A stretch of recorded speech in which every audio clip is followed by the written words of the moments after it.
ಇನ್ನು ರಾಜಕಾರಣದ ಈ ಸ್ಕೀಮ್ಗಳಿದಾವಲ್ಲ ಸರ್, ಫ್ರೀ ಸ್ಕೀಮ್ಗಳು, ನೀವು ಎಷ್ಟು ಮಾತಾಡೋರು ಮತ್ತೆ ಅದನ್ನ ಅದೇ ಮಾತಾಡ್ತೀವಿ ಇವರೇ.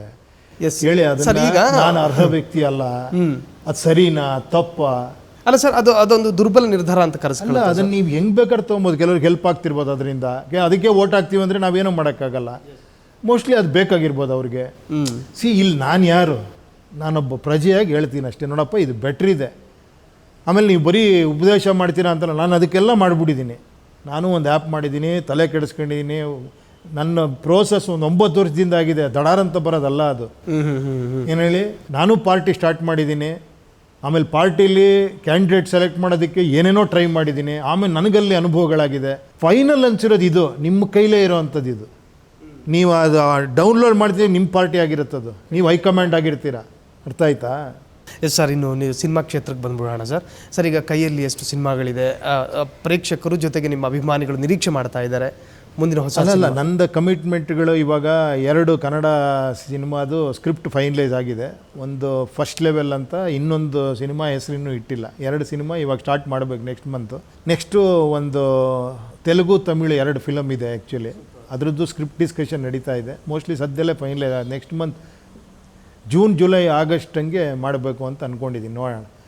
ಎಸ್, ನೋಡೋಣ. ನಾನು ಅದೂ ಹೇಳ್ತೀನಿ. ನಾನು ಆ್ಯಕ್ಚುಲಿ ಮತ್ತೆ ನಾವು ಸಿನಿಮಾ ಮಾಡೋಕ್ಕೆ ಹೋಗ್ಬಿಡ್ತೀರಾ, ನಮ್ಮನ್ನು ಬಿಟ್ಬಿಡ್ತೀರಾ ಅಂತ ಹೇಳ್ಬೇಡಿ. ನಾನು ಖಂಡಿತ ಸಿನಿಮಾ ಎಲ್ಲ ಬಿಟ್ಟು ಇಲ್ಲಿ ಬರ್ತೀನಿ. ಬಟ್ ನನಗೋಸ್ಕರ ಅಂತೂ ನಾನು ಬರಲ್ಲ. ನೀವೆಲ್ಲರೂ ಇದರಲ್ಲಿ ಇನ್ವಾಲ್ವ್ ಆಗ್ತಿದ್ದೀರಾ, ನಿಮಗಿದು ಬೇಕು ಅನ್ಸರೆ ನಾನು ಖಂಡಿತ ನಿಮ್ಮ ಜೊತೆ ಬಂದು ನಿಂತ್ಕೊಂತೀನಿ. ಎಸ್. ಕೊನೆಯದಾಗಿ ಸರ್, ಪ್ರಜಾಕಾರಣದ ಅಭಿಮಾನಿಗಳಿಗೆ ಜೊತೆಗೆ ಈ ನಾಡಿನ ಕನ್ನಡಿಗರಿಗೆ ಒಂದು ಜೆನ್ಜಿ ವಿಭಾಗಕ್ಕೆ ಕೊನೆ ಉಪದೇಶ ಏನು? ಅವ್ರಿಗೇನು ಹೇಳೋದೇ ಬೇಕಾಗಿಲ್ಲ. ಪ್ರಜಾಕಿ ಅರ್ಥ ಮಾಡ್ಕೊಂಡಿರೋರಿಗೆ ನೀವೇನು ಹೇಳೋದೇ ಬೇಕಾಗಿಲ್ಲ. ಅವ್ರು 4 ಜನಕ್ಕೆ ಹೇಳ್ತಾ ಇರ್ತಾರೆ. ಅರ್ಥ ಮಾಡ್ಕೊಳ್ದಿರೋ ನಾನು ಇಷ್ಟವರೆಗೂ ಮಾತಾಡಿದ್ದಷ್ಟೇ. ಅರ್ಥ ಆಯ್ತು ನಿಮಗೆ? ಅದು ಅರ್ಥ ಮಾಡ್ಕೊಂಡವನು ಇಂಡಿಪೆಂಡೆಂಟ್ ಆಗಿದ್ದಾನೆ ಅಂತ. Okay. He is thinking independently, he is hopeful. ನಾಯಕತ್ವ ಬೆಳೆಸ್ಕೊಂಡಿರೋ ಅಂಥವ್ರು ಅದು ಜೊತೆಲಿದ್ದಾರೆ. ಡಿಪೆಂಡ್ ಆಗಿರೋರು ಏನು ಹೇಳಿ, ಇದಾಗಲ್ಲ ಅಂತ ನಿರುತ್ಸಾಹ, ನಿರಾಶೆ ಹೊಂದಿರೋರು ಅವ್ರಿಗೇನೂ ಮಾಡೋಕ್ಕಾಗಲ್ಲ. ಅವರು ಹೇಳ್ಬೋದು ಅಷ್ಟೇ, ಡಿಪೆಂಡ್ ಆಗಬೇಡ್ರಪ್ಪ, ಇಂಡಿಪೆಂಡೆಂಟಾಗಿ ಥಿಂಕ್ ಮಾಡಿ ಬನ್ನಿ, ಹೊರಗಡೆ ಚೇಂಜ್ ಮಾಡಿ ಅಂತ ಹೇಳ್ಬೋದು ಅಷ್ಟೇ. Okay sir. ಈಗ ರೀಲ್ಸ್ ಯುಗದಲ್ಲಿದ್ದೀವಿ ಸರ್. ಆ ರೀಲ್ಸು ಅನ್ನೋದು 15 ಸೆಕೆಂಡಿಗೆ ಬಂದು ಇಳಿದಿದೆ. ಅಂಥದ್ರಲ್ಲಿ ಈಗ ಮುಂಬರುವಂಥ ಅನೇಕ ಸಿನಿಮಾಗಳಿದ್ದಾವೆ ಸರ್. 3 ಗಂಟೆ 2 ಗಂಟೆ ನಾವು ಆಡಿಯನ್ಸನ್ನು ಕೂರಿಸ್ಬೇಕಾಗುತ್ತೆ. ಸೊ ಇಲ್ಲೇನಾದರೂ ಹೊಸತೊಂದು ಬದಲಾವಣೆಯ ಪ್ರಯೋಗಗಳಾಗ್ತಾ ಇದೆ ಸರ್ ಕನ್ನಡ ಇಂಡಸ್ಟ್ರಿಯಲ್ಲಿ? ಅಲ್ಲ ರೀ, ಫಸ್ಟಾರೆ 2.5 ಗಂಟೆ ಪಿಕ್ಚರ್ ಮಾಡ್ತೀವಿ, 4 ಗಂಟೆವರೆಗೂ ಪಿಕ್ಚರ್ ಮಾಡೋಕ್ಕೆ ಶುರು ಮಾಡಿದ್ದಾರೆ. ಏನು ಹೇಳಿ, ರೀಲ್ಸ್ ಯುಗದಲ್ಲಿ 4 ಅವರ್ ಥಿಯೇಟರ್ ಕೂತ್ಕೊಂಡು ಪಿಕ್ಚರ್ ನೋಡ್ತಾರೆ. ಆ ಥರ ಏನಿಲ್ಲ ಸಿನಿಮಾಗಾದ್ರೆ ಕೆಪಾಸಿಟಿ ಇದ್ದಂಗೆ ಅದ್ರ ಪ್ರಗಳಿಗೆ ಅದು ಹೋಗುತ್ತಷ್ಟೇ.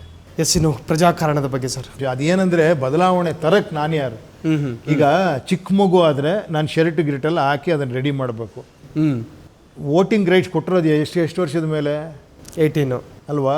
ಅವನಿಗೆ ಶರ್ಟ್ ಹಾಕೊಳ್ಳೋಕೆ ಬರಲ್ವಾ? ನಾನು ಶರ್ಟ್ ಹಾಕ್ಬೇಕಾ? ಹೇಳ್ಬೋದು ಅಷ್ಟೇ, ನೋಡಪ್ಪ ಈ ಶರ್ಟ್ ಹಾಕೋ ಚೆನ್ನಾಗಿರುತ್ತೆ ಅಂತ, ನಿನಗೆ ಇಷ್ಟವಾದ ಶರ್ಟ್ ಹಾಕೋ ಅಂತ ಹೇಳ್ಬೋದು. ಆದರೆ ಅವನೊಂದು ಸಿದ್ಧಾಂತಕ್ಕೆ ಸ್ಟಿಕ್ ಆನ್ ಆಗಿರ್ತಾನೆ. ಆಗಲಿ ಬಿಡಿ, ತಪ್ಪೇನಿದೆ. ಅಲ್ಲಿಂದ ಬಲವಂತವಾಗಿ ಎಳ್ಕೊಂಬರೋದು. ನಾನು ಯಾರು ಬಲವಂತ ಮಾಡೋಕೆ? ಒಳ್ಳೆ ಕಥೆ ಅಲ್ಲ. ಅವ್ನು ಚೆನ್ನಾಗಿದೆ ಅಂದರೆ ಒಳ್ಳೆ, ಅವ್ರಿಗೆಲ್ಲ ಚೆನ್ನಾಗೇ ಇದೆ. ಚೆನ್ನಾಗಿಲ್ಲ ಅನ್ನೋರಿಗೆ ನಾನು ಹೇಳ್ತಾ ಇದ್ದೀನಿ. ಓಕೆ. ಹೊಸತನ್ನು ಬಯಸುವವರಿಗೆ, ಬಯಸೋರಿಗೆ, ಚೆನ್ನಾಗಿರೋರಿಗೆ ಚೆನ್ನಾಗೇ ಇದೆ. ನಾನು ಯಾಕೆ ಹೇಳಲಿ?